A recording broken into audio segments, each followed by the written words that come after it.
आप दोनों के पास आएंगे, अनुभव से भी अपडेट ले लेते हैं। नोटिस दी जाती है। अनुभव, इस वक्त आप लखनऊ में मौजूद हैं, ये बताएं कि जिस तरीके से तैयारियां चल रही हैं, चाहे सपा की बात करें चाहे भाजपा की बात करें, दोनों ही दल कमर कस चुके हैं, दोनों ही निकाय को जीतने की तैयारी करें, क्योंकि माना जा रहा है कि 24 का लिटमस टेस्ट होगा। जमीन पर क्या दिख रहा है? देखिए, बिल्कुल आपने गोला उपचुनाव की बात की और नगर निकाय के जो चुनाव होने हैं उसकी भी बात की। वो चुनाव माने जा रहे हैं कि दिसंबर के पहले या दूसरे हफ्ते में हो सकते हैं, 4 चरणों में वो चुनाव होंगे।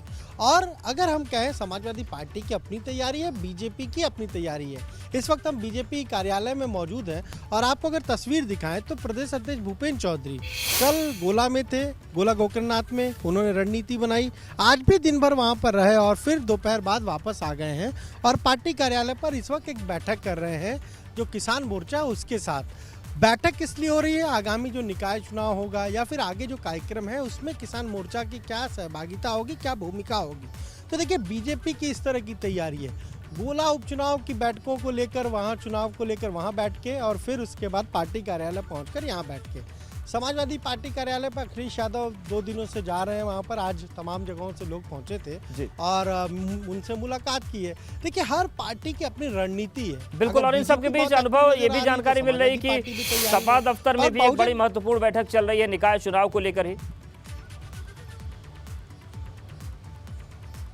देखिए, वहां पर तमाम जगहों से जो प्रत्याशी हैं जो चाह रहे हैं कि उन्हें कैंडिडेट बनाया जाए उसके लिए, और साथ ही साथ चूंकि समाजवादी पार्टी को इलेक्शन कमीशन को जवाब देना है तो उन्होंने एक पूरा फॉर्मेट जारी किया है और वो फॉर्मेट सभी को भेजा गया है। सभी जो विधायक हैं, जो जीते, जो हारे, जो जिला अध्यक्ष हैं, उन सभी लोगों को, और ये कहा गया है कि उस शपथ पत्र को भरकर भिजवाना है सबको यहाँ पार्टी कार्यालय पर 3 तारीख तक, ताकि वो सारी चीज़ें चुनाव आयोग को भेजी जाए।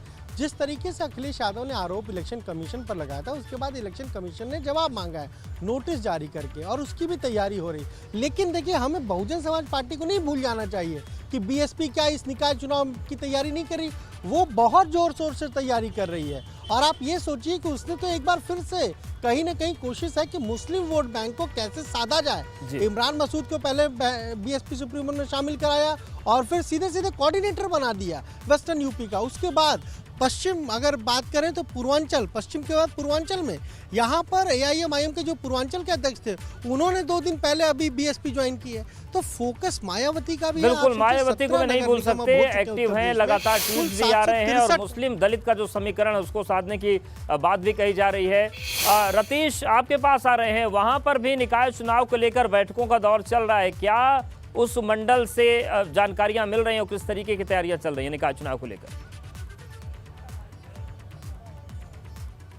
देखिए, भारतीय जनता पार्टी के बार बार नेता और जानकार ये बात कहते हैं, दावा भी करते हैं कि अपनी तैयारियों को लेकर और खासतौर से चुनावी तैयारियों को लेकर बीजेपी अपने विपक्षियों को हमेशा पीछे छोड़ती आई है। आज अगर बात की जाए तो भारतीय जनता पार्टी की आज से एक मतदाता संवर्धन का अभियान शुरू हुआ है जो आज से और 7 नवंबर तक चलेगा। इससे पहले की अगर बात की जाए और ज़मीनी स्तर की बात की जाए तो अल्पसंख्यक मोर्चा के कार्यक्रम हो चुके हैं, महिला मोर्चा के कार्यक्रम हो चुके हैं और पिछड़ा वर्ग का कार्यक्रम रविवार को हुआ। और आज जो सह प्रभारी हैं नगर निकाय चुनाव के, पूर्व उत्तर प्रदेश सरकार के मंत्री रहे हैं रणवेंद्र प्रताप सिंह उर्फ धुन्नी सिंह, आज वो बैठक ले रहे हैं। मंडल अध्यक्षों के साथ बैठक हो रही है और उनको बताया जा रहा है कि कैसे घर घर जाना है, वोटों को बढ़ाना है और वोटरों को भारतीय जनता पार्टी के पक्ष में लाना है। नगर निकाय चुनाव को लेकर के यहाँ पर बिसात बीत चुकी है। भारतीय जनता पार्टी के अंदर तमाम नाम आ चुके हैं, लेकिन जब हमने सह प्रभारी धुन्नी सिंह से बात की तो वो साफ तौर पे कहते हैं विपक्ष तो है ही नहीं, विपक्ष सोया हुआ है, कहीं कुछ दिख ही नहीं रहा है। क्योंकि विपक्ष का अगर कोई नेता या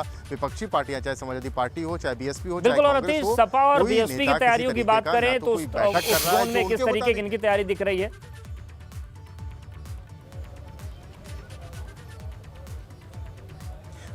बिल्कुल, देखिए, अगर समाजवादी पार्टी की बात की जाए तो समाजवादी पार्टी इस बार बहुत फूंक कर कदम रख रही है। हालांकि मेयर की अगर पद की बात की जाए तो मेयर का पद कभी कानपुर में बीजेपी और कांग्रेस को छोड़ के सपा और बसपा के पास नहीं गया, लेकिन इस बार एक पूर्व विधायक जो अच्छी छवि वाले माने जाते हैं उनको लाने की तैयारी समाजवादी पार्टी ने कर दी है। और ये भी हो सकता है कि एक वर्तमान विधायक को समाजवादी पार्टी अपना महापौर का प्रत्याशी बना सकती है। वहीं बहुजन समाज पार्टी लगातार फेरबदल कर रही है और अपने संगठन में फेरबदल करते हुए बैठकें भी कर रही है। बीएसपी हमेशा हमेशा से गुपचुप तरीके से बैठ के करती है और अपनी रणनीति का ज़्यादा खुलासा नहीं करती, लेकिन बीएसपी के नेता और जो ज़मीनी स्तर के कार्यकर्ता हैं वो भी काफ़ी ज़्यादा सक्रिय हैं।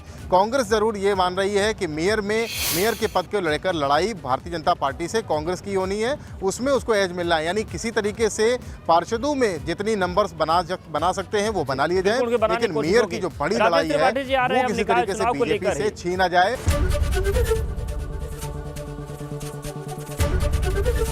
एबीपी गंगा, खबर आपकी, जुबान आपकी।